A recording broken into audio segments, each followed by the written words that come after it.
আগের দিনে যখন ছোট ছিলাম আর কি, এই চাক্কা ঘুরায় ঘুরায় কতই যে আইসক্রিম খাওয়া হয়েছে, মাঝে মধ্যে জালিয়াতি করে খাওয়া হয়েছে। তো আজকে আমার এটা দেখে একটু ভালো লাগলো, দেখি চাক্কা ঘুরায় কত পাই। ভাই চাক্কাটা কত এটা ঘুরাইলে? 5 টাকা 3টে। 5 টাকায় 3টা পাওয়া যাবে, 2টা পাওয়া যাবে, আর না পাইলেও একটা পাওয়া যাবে। আমার মিস নাই, মানে আমি যে 5 টাকাতে আইসক্রিম খাবো এটা মিস নাই আর কি। দেখি ঘুরায় আগে, আল্লাহ ভরসা।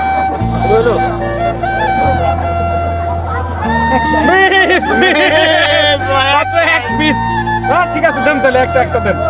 5 টাকা না? এটা কি সাবের বাক্স নাকি? এটা হলো যে কলকি আইসক্রিম বলে, কলকি আইসক্রিম বলে না কি বলে? কলকি আইসক্রিম।